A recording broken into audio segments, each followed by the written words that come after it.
अस्सलाम वालेकुम। Today our topic to discuss MTH 403 assignment number 1। यहाँ पे क्वेश्चन नंबर 1 जिसने दिया हुआ है कहता है find the real x and y।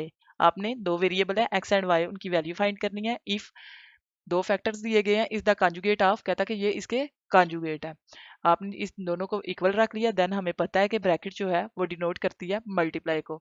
और जब हमने दो फैक्टर को मल्टीप्लाई करवाना होता है तो फर्स्ट डिजिट पकड़ें और सारे फैक्टर के साथ मल्टीप्लाई करवा दें, देन दूसरा डिजिट पकड़ें और सारे के साथ मल्टीप्लाई करवा दिए। आफ्टर मल्टीप्लिकेशन आपने देखना है कि जहाँ पे हमारे पास अयोटा स्केयर आ रहा है, अयोटा स्केयर की वैल्यू हमारे पास इक्वल होती है -1। वो वैल्यू हमने पुट कर दी। हाँ जी।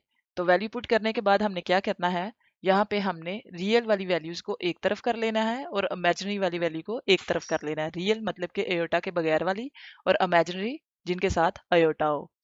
फिर हम क्या करेंगे, कंपेयरिंग कर लेंगे रियल एंड इमेजिनरी पार्ट।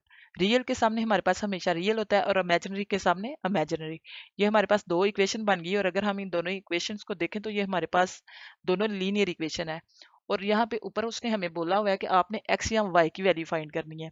तो यहाँ पे अब दोनों आ रही हैं, तो इनमें से एक किसी एक वेरिएबल को हमें खत्म करना है, और खत्म करने के लिए हम करेंगे कि किसी एक वेरिएबल के जो है कोफिशिएंट उनको हम सेम कर लेंगे।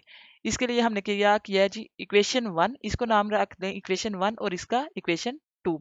इक्वेशन 1 को आपने मल्टीप्लाई करवा दिया 5 के साथ, ये आ जाएगा 3 5 जार 15, और इक्वेशन 2 को आपने मल्टीप्लाई करवा दिया 3 के साथ, और 3 5 जार 15 दोनों के सेम हो गए। देन आपने दोनों इक्वेशन को कर दिया सबट्रैक्ट, जिससे एक्स वाली वैल्यूज खत्म हो जाएंगी और पीछे हमारे पास सिर्फ बच जाएगी वाई की वैल्यू, जो कि आ गई 34 y इज इक्वल टू -102।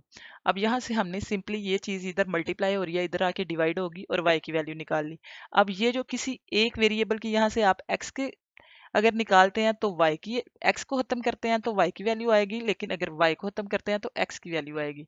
हमारे पास यहाँ पे y की वैल्यू आ गया।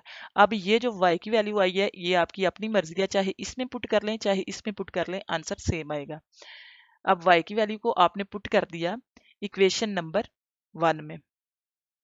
पुट करने के बाद उसकी सिंप्लीफिकेशन करें, इट्स मीन कि आप इसमें प्लस माइनस मल्टीप्लिकेशन जो होता है उसको कर दें, जैसे कि 3 5 जार 15 और प्लस माइनस माइनस, और यहाँ से हमने x की वैल्यू निकाल ली।